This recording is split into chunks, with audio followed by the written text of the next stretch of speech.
अभी नोएडा के अंदर जब वर्कर्स की क्राइसिस हुई, I was trying to follow it up, बड़ी संख्या में लोग वापस बंगाल गए हैं।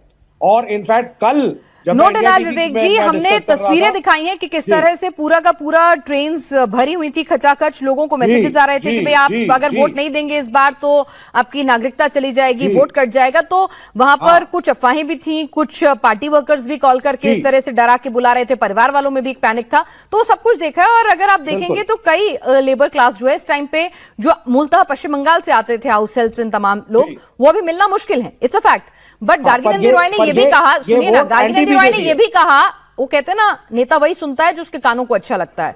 उन्होंने ये भी कहा कि भाई सारे के सारे माइग्रेंट वर्कर्स आके बीजेपी को वोट दे देंगे, ये भी सही नहीं है, टीएमसी को दे देंगे, ऐसा भी हाँ नहीं है, वो वोट बटेगा। तो you can't just solely bank on absolutely those absolutely voters. Absolutely, लेकिन अब ये है कि ये मान लेना कि वो रूलिंग डिस्पेंसेशन को वोट देगा तृणमूल कांग्रेस को वहां पर या बीजेपी को, that is not clear. But yes, they are highly disillusioned से जो यहाँ पे भी जो ट्रिगर पॉइंट था नोएडा में वर्कर्स का, that was the rising point of cylinder.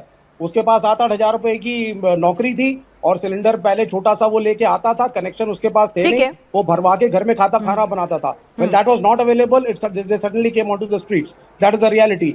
so I mean ये एक बहुत बड़ा फैक्टर जो है वो इंडिया अलायंस की कोई भी पार्टी हो, चाहे कांग्रेस हो, चाहे लेफ्ट हो, तृणमूल कांग्रेस हो, ये हमारे पक्ष में जा रहा है। ठीक है, ये जो चलिए, वर्कर्स का जो नेता आक्रोश अपने है। पक्ष की बात कर रहे हैं, लेकिन हम समीकरण की बात करें, दावों की भी करें। प्रदीप, आपके पास ही आऊंगी।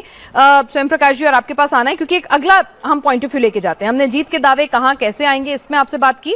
अब दूसरा पॉइंट ऑफ व्यू ये है, जो प्रधानमंत्री नरेंद्र मोदी ने जिस तरह से महिलाओं के लिए क्या क्या किया है, बीजेपी क्या क्या वादे कर रही है, अब तक क्या क्या किया है, वो गिनाए। ममता बनर्जी भी उसी वोट बैंक को लगातार टारगेट कर रही हैं। हम प्रधानमंत्री ने क्या कुछ कहा जरा हम कोशिश करेंगे कि सुनवाएं, और किस तरह से दीदी भी एम फैक्टर पर, यानी कि महिला फैक्टर पर बहुत ज्यादा बैंक करती हैं। और पिछली बार भी दीदी की जीत में महिला वोटरों का बहुत बड़ा योगदान था।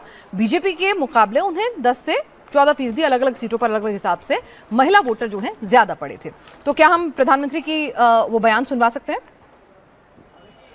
ठीक है, प्रधानमंत्री ने भी जिस तरह से कहा, हम वो तस्वीरें भी दिखाएंगे, वो बयान भी सुनवाएंगे। स्वयं प्रकाश पुरोहित जी, भाई अगर आप महिला वोटर पर बैंक कर रहे हैं तो बीजेपी भी उनको साथ रही है। बीजेपी कह रही है भाई बिहार में भी हमने डिलीवरेबल्स दे के दिखाए हैं। और हार्ड कैश की मैं बात कर रही हूं, ठीक है, और इसमें कोई भी पार्टी दूध की धुली नहीं है, चाहे वो लड़की योजना हो, लड़की बहन योजना हो, लड़की बिटिया योजना हो, मामा हो, मध्य प्रदेश, महाराष्ट्र, बिहार, हर जगह महिला वोट बैंक को साधने की कोशिश की गई है। ठीक है, और इस बीच प्रधानमंत्री नरेंद्र मोदी, आप देखिए कि चुनाव प्रचार के आखिरी दिन, आखिरी घंटे में पूरी ताकत झोंकते हुए नजर आ रहे हैं। यहां पर उनका रोड शो जो है वो इस वक्त, उसकी सीधी तस्वीरें हम देख रहे हैं।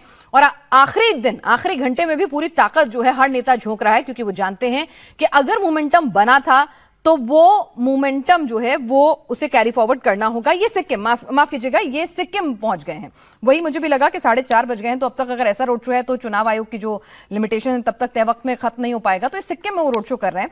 बहरहाल वहां से तस्वीरें आ रही हैं, मैं अपने आप को यहाँ दुरुस्त करूंगी। लेकिन आज भी उन्होंने प्रचार किया है, वो तस्वीरें भी लगातार आई हैं, तो पूरी ताकत यहाँ पे झोंकी जा रही है। स्वयं प्रकाश पुरोहित जी, अब मैं फिर से अपने पुरानी बात पर आती हूँ, जो मैं कह रही थी कि महिला वोट बैंक की क्रेडिबिलिटी और डिलीवरेबल्स बीजेपी के खाते में भी हैं। बीजेपी ने भी बढ़ चढ़कर वो तमाम योजनाओं के बारे में वोटर को जागरूक किया है और पूरी फहरिस्त गिनवाई है कि देखिए मकान मालिक से बनाकर आपको हम कितना पैसा दे सकते हैं, और अगर आ गए सत्ता में तो कितना दे देंगे। ठीक तो है, भाई अब मैं बोलूं, एक मिनट, सिर्फ आपकी योजनाओं को क्यों मानेगा वो? अगर नहीं, एंटी योजना इनकम्बेंसी है तो योजना वो उनकी पे भी भरोसा कर सकता है ना। मैं 4 बातें बोलूंगा। हाँ, मुझे थोड़ा सा समय बिल्कुल दीजिए। लीजिए। जो योजना की बात हो रहे हैं, महिला आरक्षण की बात मोदी जी कर रहे हैं, उस महिला आरक्षण बिल की जो 2023 में पास हो चुका है, उस बिल को अभी तक इन्होंने लागू नहीं किया है। और ये इनकी फेलियर है, क्योंकि ये 2013 में भी एक बार आ चुका था संसद के अंदर में। 2014 में सरकार आई थी। महिलाओं के लिए हमारी नेत्री सोचती है। 39% का स्ट्राइक रेट एवरेज है हमारे सांसदों का, लोकसभा हो राज्यसभा हो। पंचायत में 50% तक का है। महिलाएं काउंसिलर्स तक में महिलाएं हैं। सरकारी नौकरियों में महिलाओं को आगे योग्यता दी जाती है। आप हमारे टीवी के, हमारे जो देश के नेता है, आज देखिए युवा नेत्री साइनी घोष, श्रेया पांडे, आप सब ने देखा महिलाओं को ममता बनर्जी ने कैसे बढ़ाया। अब आ जाइए उनके प्रकल्प की। ममता बनर्जी जब 10वीं कोई पास करती है ना, उसको टैब मिलता है, उस स्टूडेंट को साइकिल मिलती है महिलाओं को। उनके बाद में किसी और ने चालू की। घर घर में लड़कियों के पास में साइकिल है। सबुज साथी, कन्याश्री, रूपोश्री, स्वास्थ्य साथी जो कार्ड बनाया, ये बोलते हैं आयुष्मान भारत क्यों नहीं बनाया? अरे भाई उसमें 50% पैसा राज्य का लगेगा और उसमें जिसके पास एसी है, मोटरसाइकिल है, उनको आप नहीं देंगे। ऐसे कुछ नियम है। ममता बनर्जी तो मिडिल क्लास, करोड़पति, अरबपति, जो आए, जो जरूरतमंद है वो उस कार्ड का उपयोग कर सकता है। सुनिए ना, शिक्षा, स्वयं प्रकाश स्वास्थ्य, पुरोहित जी, बिल्कुल सरकार का क्या काम है? राज्य आपने सरकार गिनवा दी अपनी योजनाएं। सुनिए ना, आपने गिनवा दी योजनाएं। आपने कहा आपको भरोसा है कि योजनाएं आपको ये टिकट भरोसा है ममता बनर्जी पर। ममता बनर्जी पे महिला वोट बैंक एक बार ट्रस्टेड एंड वेरीफाइड। भाई ट्रस्टेड एंड वेरीफाइड, लेकिन trusted and verified near by states में बीजेपी भी है और इसमें कोई डिनाइल नहीं है। जब नेशनल लेवल पे, सुनिए भाई, मैं दीदी की तारीफ कर रही हूँ तब आप सुन लेते हैं। फैक्ट्स एंड फिगर्स की बात कर रही हूँ। नेशनल लेवल पे प्रधानमंत्री नरेंद्र मोदी की भी महिलाओं के बीच में क्रेडिबिलिटी अच्छी खासी है, ये तो आप भी मानेंगे ना सर।